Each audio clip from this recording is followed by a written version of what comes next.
Hello friends, आज मैं आप लोगों के लिए लेकर आई हूँ एक पिज़्ज़ा की रेसिपी। और ये पिज़्ज़ा बनाने में ना ही मैं मैदा यूज़ करूँगी और ना ही मैं ईस्ट यूज़ करूँगी। बहुत ही हेल्दी बनेगी ये रेसिपी। आप लोग जैसे पसंद करोगे ये पिज़्ज़ा, बच्चे भी मांग मांग के खाएंगे आपसे, और बाहर के पिज़्ज़ा खाना भी बंद हो जाएंगे। तो आप लोग इस तरह से पिज़्ज़ा बनाओगे तो घर पे बच्चों को जब मन चाहे बनाकर आप लोग दे सकते हो।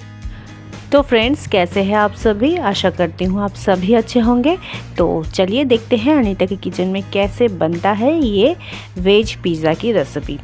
तो उसके लिए मैंने सबसे पहले ले लिया था 1 कटोरी सूजी। सूजी मोटे वाली सूजी ले सकते हो या पतले वाले भी सूजी आप लोग ले सकते हो। सूजी को पहले थोड़ा ग्राइंड कर लेना है। सूजी को अगर हम लोग ऐसे ही ग्राइंड करेंगे ना तो थोड़ा वो दरदरा रह ही जाता है, एकदम फाइन पाउडर नहीं बनता है। आप लोग देख ही सकते हो। तो अब इसके साथ ही हम लोग 1 कटोरी आटा दे देंगे, जो हम लोग रेगुलर में खाते हैं रोटी बनाकर, वही आटा मैंने दिया है। और साथ ही में मैं 1 चम्मच की तरह डाल दूँगी चीनी। बस इसे एक साथ ग्राइंड कर लेंगे। और इसे ग्राइंड करने के बाद आप लोगों को दिखाई देगा कि ये एकदम फाइन पाउडर बन गया है। देखिए, एकदम फाइन पाउडर बन जाता है अगर आटा के साथ ये सूजी को ग्राइंड किया जाए। देख ही सकते हो। तो अब इसे रख देते हैं। अब हम लोग ले लेंगे एक मिक्सिंग बोल। इसमें हम लोग 1 कटोरी सूजी लिए थे, उसका हाफ कटोरी हम लोग ले लेंगे दही।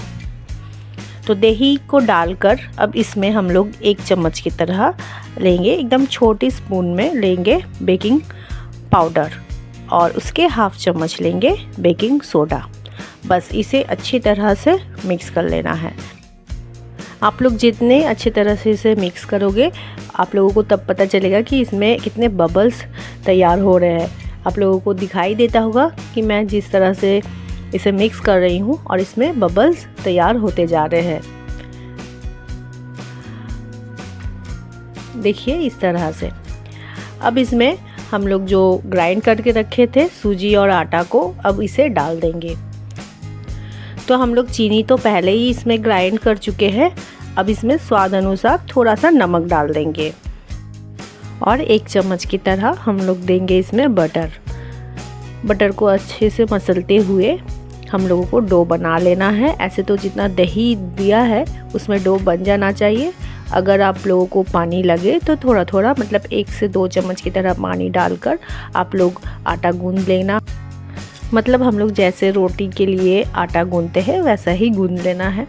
अगर हम लोग इस तरह से पिज़्ज़ा बेस बनाएंगे तो बहुत जल्दी बन जाता है। वैसे ईस्ट में अगर ईस्ट डालकर हम लोग बनाते हैं तो बहुत टाइम लग जाता है, लेकिन इस तरह से हम लोग बनाएंगे तो बहुत जल्दी बन जाता है। देखिए, ये मैंने आटा गूंद लिया है। अब इसे ना थोड़ा सा, मतलब प्लेन सरफेस में रखकर मैंने एक थाली ली है, उसी में ऐसे खींचते हुए डो बनाना है। देखिए, ऐसे खींचते हुए थोड़ा सा मसल कर इसका एक डो बनाएंगे।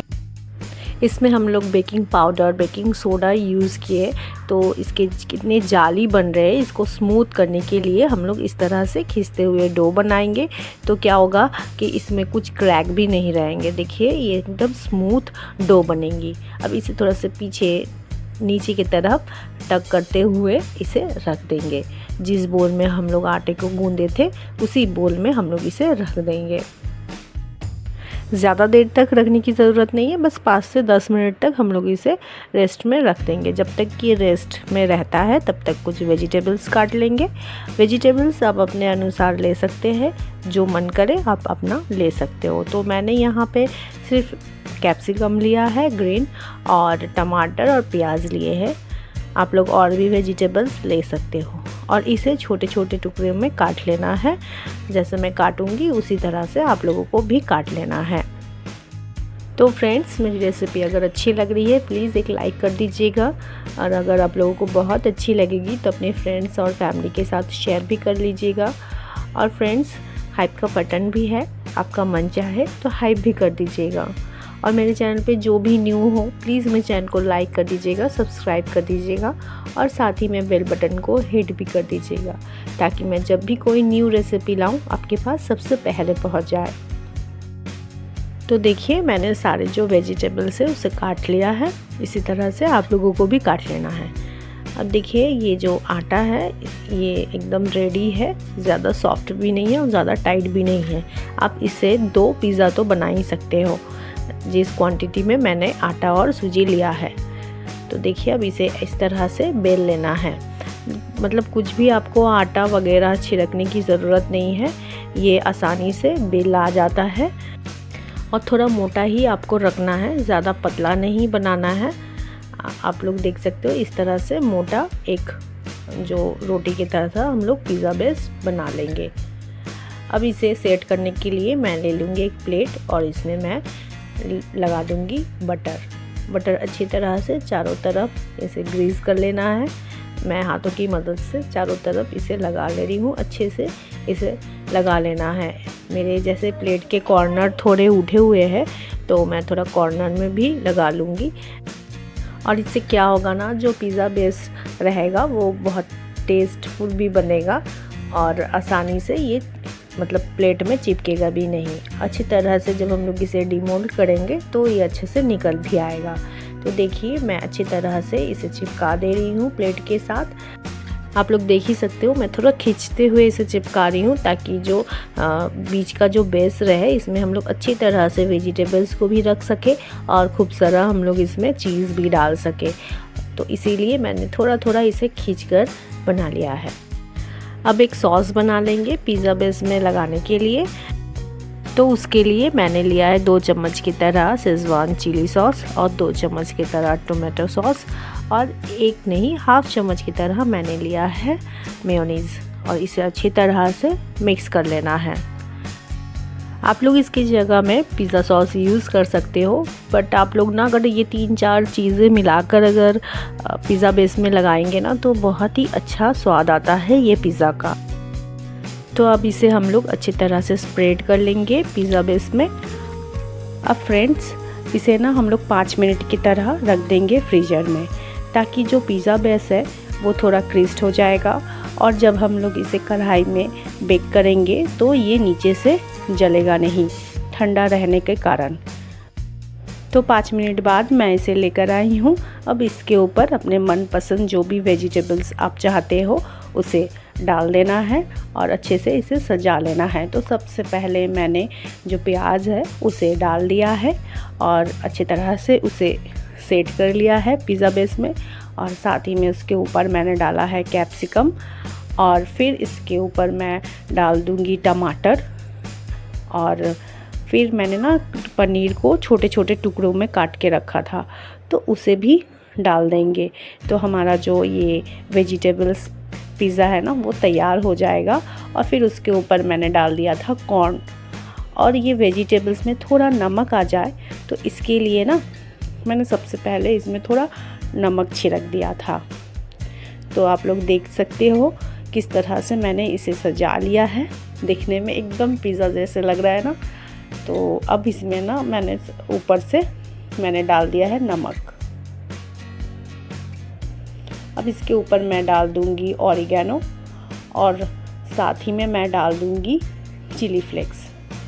और इसे डालने के बाद आपका जितना मन चाहे आप चीज़ डाल दो, बस आपका जितना मन चाहे आप चीज़ डाल सकते हो। तो देखिए अब मैं इसमें चीज़ डाल दूँगी। इस तरह से आपको ग्रेटर के मदद से ग्रेट कर लेना है चीज़ को। और आप ना कोई भी चीज़ यूज़ कर सकते हो, जैसे स्क्वायर चीज़ होता है वो उसे भी यूज़ कर सकते हो, मोज़रेला चीज़ होता है उसे भी आप लोग यूज़ कर सकते हो। आपका जो मन चाहे वो चीज़ आप डाल सकते हो। तो देखिए इस तरह से चारों तरफ से मैंने अच्छे से जो चीज़ है उसे डाल दिया है। अब इसके ऊपर हम लोग फिर से डाल देंगे ऑरिगेनो और चिली फ्लेक्स। अब मैंने ना पहले से ही एक कढ़ाई को गरम करने के लिए रख दिया है, तो इसमें मैंने नमक डालकर रखा है। अब ये थोड़ा गरम हो गया है। अब इसमें जो पिज़्ज़ा हम लोग तैयार करके रखे हैं उसे रख देंगे। कम से कम 20 से 25 मिनट की तरह इसे हम लोग इस तरह से ढक देंगे। तो 20 मिनट तक इसे ढक देना है। तो देखिए 20 मिनट में ये अच्छे से जो चीज़ है ये मेल्ट हो गया है। अब ना इसे और भी 10 मिनट तक इसी तरह से गैस ऑफ करके छोड़ देंगे, तो कि क्या होगा, जो पिज़्ज़ा बेस है ना ये भी अच्छे से तैयार हो जाएगा। तो देखिए ये दूसरा पिज़्ज़ा जो मैंने पहले से फिर तैयार कर लिया है और इसे भी अब बेक करने के लिए रख दूँगी। तो देखिए किस तरह से तैयार हो गया है ये पिज़्ज़ा, इतना यम्मी लग रहा है। मैंने तो जब से सीखा है पिज़्ज़ा घर पे बनाना, मैं तो बाहर का पिज़्ज़ा और खाती नहीं हूँ, ना ही बच्चों को देती हूँ, और जब मन चाहे पिज़्ज़ा बना लेती हूँ और हम लोग इंजॉय भी करते हैं। तो आप लोग भी इसी तरह से घर पे बनाइए और खाइए फ्रेंड्स। तो फ्रेंड्स मेरी रेसिपी अगर अच्छी लग रही है प्लीज़ लाइक कर दीजिएगा और अपने फ्रेंड्स और फैमिली के साथ शेयर भी कर दीजिएगा फ्रेंड्स, ताकि वो भी इस तरह से घर पे पिज़्ज़ा बनाए और इन्जॉय करें। बाहर के पिज़्ज़ा खाने की कोई ज़रूरत ही नहीं है फ्रेंड्स। और मेरे चैनल पे जो भी न्यू हो प्लीज़ मेरे चैनल को लाइक कर दीजिएगा, सब्सक्राइब कर दीजिएगा, साथ ही में बेल बटन को हिट भी कर दीजिएगा, ताकि मैं जब भी कोई न्यू रेसिपी लाऊं आपके पास सबसे पहले पहुंच जाए। Thank you friends, thank you for watching, tata, bye bye.